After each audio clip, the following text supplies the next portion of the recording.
मैं डॉक्टर संदीप पहल चौधरी चरण सिंह विश्वविद्यालय मेरठ की महिला कुलपति प्रोफेसर संगीता शुक्ला ने विश्वविद्यालय परिसर के ही महिला प्रकोष्ठ यानी महिला सेल के साथ मिलीभगत करके केंद्र सरकार के माननीय नरेंद्र मोदी प्रधानमंत्री भारत सरकार के बेटी बचाओ बेटी पढ़ाओ के उद्देश्य को दफन कर दिया है।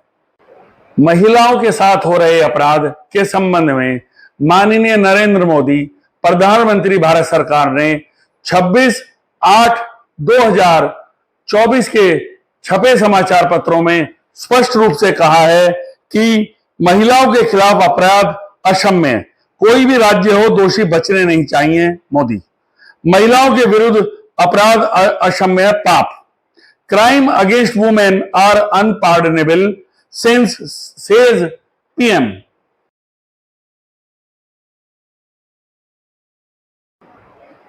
नवंबर 2023 से लेकर आज सितंबर 2024 तक 10 महीने बीत जाने के बाद भी चौधरी चरण सिंह विश्वविद्यालय मेरठ परिसर के अंग्रेजी विभाग के विभागाध्यक्ष पूर्व विभागाध्यक्ष प्रोफेसर विकास शर्मा द्वारा विभाग की ही छात्राओं के साथ की गई अश्लील बातें, उनके साथ दुर्व्यवहार, उनके अंक कम करने का दबाव, अपनी अश्लील लिखी हुई पुस्तकों को बेचने का दबाव, कॉन्फ्रेंस के नाम पर पैसे इकट्ठा करना, शहर से बाहर कॉन्फ्रेंस में ले जाने के लिए दबाव बनाना, इस संबंध में वहां की अनेक छात्राओं ने 4 नवंबर 2023 से लेकर 23 नवंबर 2023 तक जो है 4 शिकायतें की। जो शिकायतें प्रोफेसर संगीता शुक्ला कुलपति को और महिला प्रकोष्ठ को दी गई। इन सभी शिकायतों पर महिला प्रकोष्ठ और कुलपति द्वारा आज तक कोई कार्रवाई नहीं की गई है। इन शिकायतों पर महिला प्रकोष्ठ ने 11 दिसंबर 2023 को एक जांच रिपोर्ट सौंपी, जिसमें शिक्षकों ने छात्राओं द्वारा लगाए गए अधिकतर आरोपों की पुष्टि की। कुलपति ने इस जांच रिपोर्ट पर कार्रवाई करने के स्थान पर दोबारा से पुनः जांच हेतु वो जांच रिपोर्ट महिला प्रकोष्ठ को सौंप दी। इस छात्राओं के उत्पीड़न के संबंध में मैंने भी स्वयं कुलपति प्रोफेसर संगीता शुक्ला को लिखित में अपना एक प्रत्यावेदन दिया और कार्रवाई की मांग की। इस संबंध में ही एक पत्र मैंने महामहिम राज्यपाल को भेजा, जिस संबंध में जांच और कार्रवाई के लिए कुलाधिपति राज्यपाल सचिवालय से एक पत्र आया, जिस पर कोई कार्रवाई नहीं की गई। जांच समिति महिला प्रकोष्ठ ने दिनांक 24/5/2024 को पुनः एक जांच रिपोर्ट सौंपी।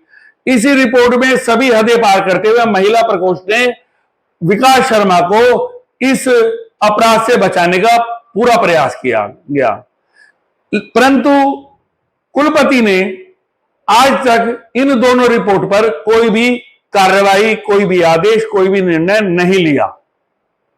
महिला प्रकोष्ठ द्वारा जमा की गई दोनों जांच रिपोर्टों से स्पष्ट होता है कि महिला प्रकोष्ठ और विकास शर्मा दोनों ही अधिकतर छात्राओं को मैनेज करने में सफल रहे।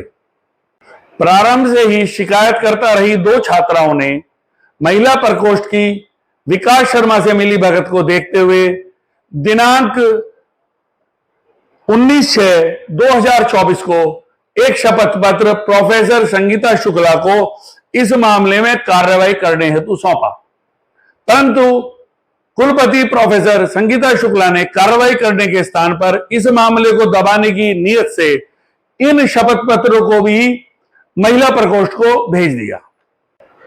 समाचार पत्रों से इस प्रकरण की पुनः जानकारी मिलने पर मैंने सूचना का अधिकार अधिनियम के अंतर्गत जो है महिला प्रकोष्ठ द्वारा सौंपी गई दोनों जांच रिपोर्ट ली और उन पर महिला प्रकोष्ठ और विकास शर्मा की मिलीभगत का बिंदुवार खुलासा करते हुए कुलपति संगीता शुक्ला को दिनांक 3/7/24 को तथ्यात्मक पत्र सौंपा, जिस पर कुलपति प्रोफेसर संगीता शुक्ला ने आज तक कोई कार्रवाई नहीं की।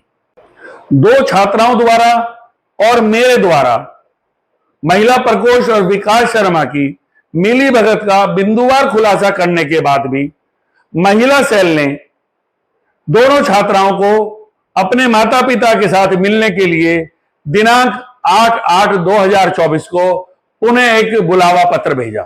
महिला प्रकोष्ठ के इस पत्र के उत्तर में दोनों ही छात्राओं ने अपने पत्र दिए और उसमें उल्लेख किया कि शपथ पत्र में क्योंकि महिला प्रकोष्ठ सदस्य आरोपी हैं, इसलिए प्रार्थनी महिला प्रकोष्ठ के सदस्यों से इस मामले में मिलना नहीं चाहती।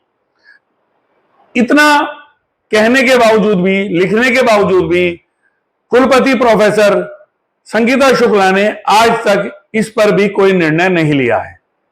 मेरे द्वारा बताए गए उक्त समस्त बिंदुओं से आपको स्पष्ट हो गया होगा कि प्रोफेसर संगीता शुक्ला के लिए माननीय प्रधानमंत्री केंद्र सरकार के किसी भी मंतव्य का कोई मूल्य नहीं है। प्रोफेसर विकास शर्मा कुलपति प्रोफेसर संगीता शुक्ला के संबंध में अपमानजनक बातें निरंतर करता रहता है, जिसकी पुष्टि छात्राओं के प्रथम पत्र से भी होती है। साथ ही विश्वविद्यालय के अंदर जो है कुछ शिक्षक भी हो सकता है सामने आके बता सकें। साथ ही पिछले ही दिनों वित्त नियंत्रक, कुल सचिव और स्वयं कुलपति के सामने विकास शर्मा ने फोन पर, जिसमें स्पीकर पर बात हो रही थी, उसके अंदर गंदी बातें, भद्दी बातें कही, अपमानजनक बातें कही। उसके संबंध में भी सिर्फ एक नोटिस दिया गया और कुलपति द्वारा उसके विरुद्ध कोई कार्रवाई नहीं की गई। सूचना के अधिकार में इस संबंध में भी जानकारी लेने पर विश्वविद्यालय आज तक मौन है। कुलपति प्रोफेसर संगीता शुक्ला द्वारा प्रोफेसर विकास शर्मा के विरुद्ध 10 माह में भी और अन्य प्रकार की बदतमीजी करने के बाद भी, अपमान करने के बाद भी कार्रवाई न करने के पीछे मुझे 3 कारण नजर आते हैं। पहला कारण कि कुलपति प्रोफेसर संगीता शुक्ला विकास शर्मा से डरती हैं। दूसरा कारण हो सकता है उन्होंने विकास शर्मा से मोटी रिश्वत ले ली हो। तीसरा कारण, जिसके मुझे आसार बहुत कम नजर आते हैं, वो है दोनों की एक बिरादरी होना। विकास शर्मा के अन्य अपराधों के संबंध में मैं अगले अपने वीडियो में तथ्यों और साक्ष्यों सहित खुलासा करूंगा। जय हिंद।